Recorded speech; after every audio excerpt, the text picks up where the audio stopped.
அப்போ முன்பு இருந்ததை விட வலு விழந்திருக்கிறது பாஜக அப்படிங்கிற கூற்றை எப்படி பாக்குறீங்க? எங்கெங்கெல்லாம் பாஜகவுடைய கை ஓங்கக்கூடிய இடங்கள் என்னங்க? ஃபர்ஸ்ட் வந்துங்க, இந்த ஐஎன்டிஏ இந்தி கூட்டணி பொறுத்த வரைக்கும் அது ஒரு முரண்பாடுகளின் தொகுப்பு. மம்தா பானர்ஜி கூட்டணியில் இருக்காங்களேன்னு யாருக்குமே தெரியாது. வெஸ்ட் பெங்கால்ல கூட்டணி கிடையாது.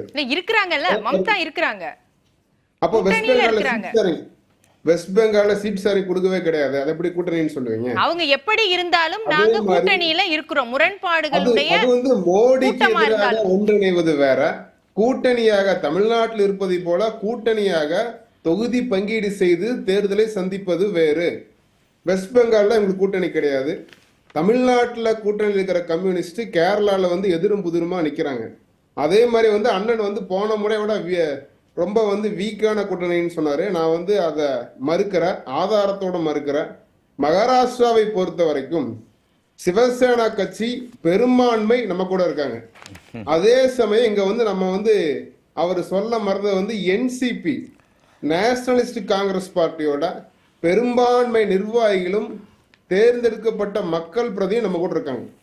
அப்போ இன்னொரு விஷயம், இப்போ வந்து நமக்கு ஆந்திரால வந்து மக்கள் இருக்காங்களா? ஆந்திரால வந்து 40% வாக்குகள் பெற்ற தெலுங்கு தேசம் கூட்டணி சென்ற முறை கூட்டணியாக போட்டியிடவில்லை. இந்த முறை கூட்டணியில் இருக்காங்க. அதே மாதிரி வந்து நம்ம பீகார்ல சென்ற முறை எந்த கூட்டணி தேர்தலை சந்தித்ததோ அதே கூட்டணி இந்த முறையும் சந்திக்கிறது. இப்போ வந்து நமக்கு உத்தரப்பிரதேசத்துல வந்து காங்கிரஸ் கூட்டணி ஜெயிக்கும் அப்படின்னு வந்து பிரகலா பிரபாகர் வந்து கோட் பண்ணி சொன்னாரு. ஆனால் துரைபாண்டி அவர்கள் சென்ற முறை நடந்த விவாதத்திலும் பிரகலா பிரபாகர் வந்து உதாரணமா சொல்றாரு. உத்தரப்பிரதேசத்துல சென்ற முறை வெற்றி பெற்றதை விட சமாஜ்வாடிக்கு குறைந்த இடங்களே கிடைக்க போகிறது, காங்கிரஸுக்கு அதுவும் கிடைக்காது. ஏன் அப்படின்னா சென்ற முறை வந்து சமாஜ்வாடி கட்சியும் பிஎஸ்பியும் ஆர்எல்டியும் கூட்டணியில் இருந்தாங்க. இன்னைக்கு வந்து பிஎஸ்பிக்கு 10-13% வாக்கு வங்கி சாலிடா இருக்கு. அந்த கட்சி தனியா நிற்கிறாங்க. அதே போல வந்து ஆர்எல்டி ஒரு சில தொகுதிகளிலே வலுவாக இருந்தாலும் அந்த கட்சி பாஜக கூட்டணியில் இருக்கு. உத்தரப்பிரதேசத்தை பொறுத்தவரை 2019 வென்ற இடங்களை விட குறைந்தது 10 இடங்கள் அதிகமாக பாஜக கூட்டணி பெருங்கள்ல மாற்று கருத்தே கிடையாது. அதே மாதிரி வெஸ்ட் பெங்கால பார்த்தோம் அப்படின்னா 3 முறை ஆட்சியில் இருக்கு மம்தாவுக்கு எதிரான கோபம் மக்கள்கிட்ட இருக்கு. அதன் பிரதிபலிப்பாக இந்த முறை 25 இடங்களுக்கு மேல பாஜக வெற்றி வரப்போகுது. அதே நிலைதான் ஒரிசாவிலும் வந்து சென்ற இடம் வெற்றி பெற்றதை விட இந்த முறை 12 தொகுதிக்கு மேல பாஜக வெற்றி பெறும். தென்னிந்தியா பத்தி ஒரு கருத்து சொன்னாரு. 129 சீட் இருக்கு, அதுல வந்து பாஜக வந்து ஜெயிக்க மாட்டாங்கன்னு சொன்னாரு. இதுல வந்து நம்ம இப்ப வர எக்ஸிட் போலாம் நீங்க போய் பார்த்திருக்கணும், யாருமே பார்க்கலாம்னு நினைக்கிறேன். கர்நாடகாவை பொறுத்தவரை சென்ற முறை பாஜக வென்ற 25 இடங்களுக்கு குறையாமல் இந்த முறை வெற்றி பெறும். அதற்கான காரணம் என்னன்னு பார்த்தோம்னா ஜேடிஎஸ் வந்து நீங்க பாஜக கூட்டணியில் இருக்காங்க. அவங்களுக்கு வந்து 10% வாக்கு சாலிடா இருக்கு, அதை மறுக்கவே முடியாது. இப்போ கர்நாடகால வந்து எங்கெங்க வந்து பாஜக சிறிது தோய்வாக இருக்கிறதோ அங்கு வலுவான கூட்டணி அமைத்து போட்டியிடுகிறோம். காங்கிரஸ் கட்சியை பொறுத்தவரை இண்டி கூட்டணி என்பது ஒன்றாக சாப்பிடுவதற்கும் போட்டோ கொடுப்பதற்கும் மட்டும்தானே ஒழிய களத்தில் அவர்கள் கூட்டணியாக போட்டி போடலாம். இல்ல, எப்படி ஜெயிச்சாலும் கூட்டணி இல்ல அப்படின்னாலும் எப்படி ஜெயிச்சாலும் அது இந்தியா கூட்டணிக்கு தான் போக போகுது. கேரளாவுல பினராயி விஜயன் ஜெயிச்சாலும் சரி, கம்யூனிஸ்ட் ஜெயிச்சாலும் சரி, அத பினராயி விஜயன் ஜெயிச்சாலும் சரி, காங்கிரஸ் ஜெயிச்சாலும் சரி, அது வந்து இந்தியா கூட்டணிக்கு தான் போக போகுது. அப்போ மொத்தமா இவங்களுக்கு 14, இவங்களுக்கு 5 எடுத்தா 19 அவங்களுக்கு இந்தியா கூட்டணிக்கு தான் போக போகுது. அப்ப இடங்கள் அதிகமாகும் இல்லையா? கட்சிகள் கூட்டணி என்பது ஒன்றாக களத்தில் இறங்கி வேலை செய்ய வேண்டும். அவர்களுக்கு இருக்கும் வாக்கு வங்கியை கூட்டணி கட்சிகளுக்கு வாங்கி தர வேண்டும். இருவரும் ஒருவருக்கு ஒருவர் வாக்குகள் பெற்றுக் கொடுத்து வெற்றி பெறுவதுதான் கூட்டணி. சரி, அது சாத்தியம் இல்லைங்கறீங்க.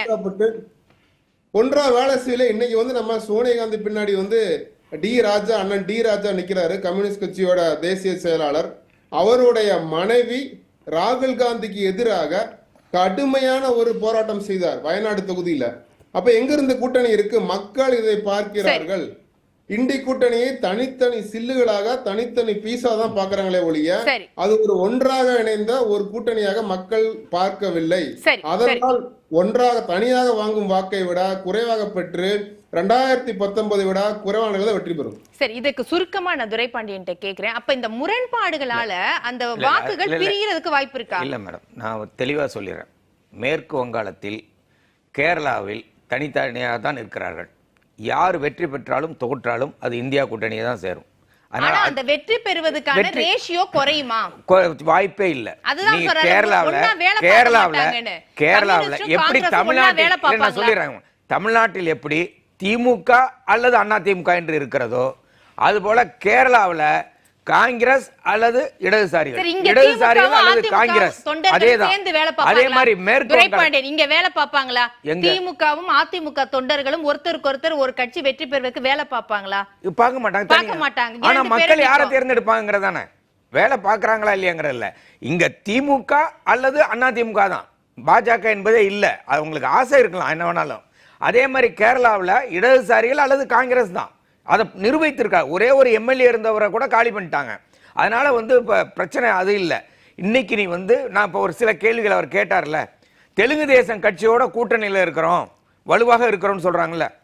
முஸ்லீம் இடஒதுக்கீடு சம்பந்தமா தெலுங்கு தேச கட்சி வேற நிலைப்பாடு எடுக்கிறாங்க. ஒரே மேடையில் அவரு அறிவிக்கிறார், நாங்கள் அதை திரும்ப பெற மாட்டோம்னு. தேர்தல் அறிக்கையை தெலுங்கு தேசம் கட்சி வெளியிடுகிற பொழுது அதுல மோடியோட படமும் இல்லை. அந்த பாஜகவோட தலைவர், ஆந்திராவோட தலைவர் அந்த அறிக்கையை வாங்குவதற்கு கூட தயங்குகிறார். அதை டிவியில எல்லாரும் லைவா பார்த்தோம், வாங்க மாட்டேங்கிறார். சோ இப்படி முரண்பாடு அங்கேயும் இருக்கிறது.